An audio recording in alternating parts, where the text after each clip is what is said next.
All right, time now for news from the left. After Ron DeSantis banned the CRT-filled AP African American Studies course, which also had a section for queer studies as well, from being taught in the state of Florida, Illinois' wealthy, virtue-signaling Governor J.B. Pritzker, who's running that state into the ground, is demanding the role played by black queer Americans included in the class in his state. In a letter to the College Board, Pritzker attacked DeSantis, saying, "I'm extremely troubled by recent news reports that DeSantis is pressuring the College Board to change the AP African American Studies course in order to fit Florida's racist and homophobic laws."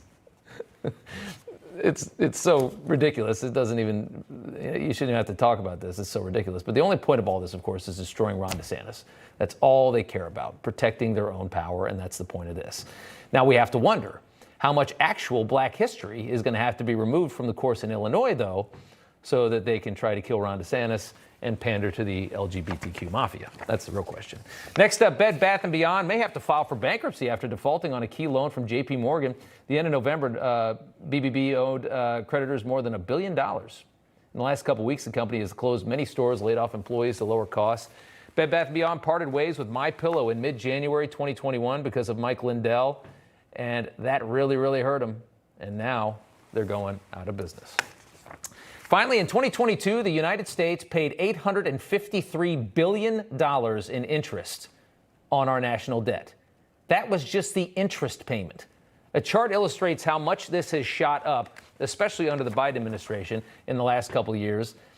It's astonishing to see. Elon Musk even tweeted on this earlier tonight. A quarter of all taxes paid into the U.S. government just to pay the interest on our debt. We're not even paying down the debt. We're just paying for the interest on it.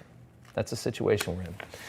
And tonight's A Perspective. Journalist Matt Taibi releasing a new batch of the Twitter files this afternoon, revealing the digital dashboard that the FBI and Twitter used in 2017 to track Russian influence on American attitudes was all a huge scam.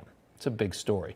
Taibi said instead of tracking the over 600 Russian accounts it claimed to have been following, the database called Hamilton 68, remember that name, was actually tracking mostly American Twitter accounts. It barely tracked any Russians or bots at all. The dashboard was the source for thousands of media stories during the Trump years that claimed that Russian bots were amplifying social media causes in support of Donald Trump.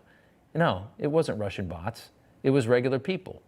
You see what the point was? They wanted to make you feel like nobody supported Donald Trump, that you were the only crazy person that supported Donald Trump. And so they created this whole thing to monitor all of these bots and say that all of this attention, all these stories, everything on Twitter was just bots. It wasn't bots. It was you.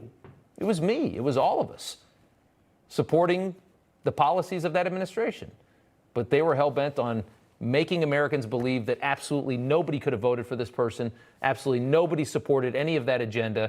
Obviously, he was a Russian stooge, and we were all so aligned against him.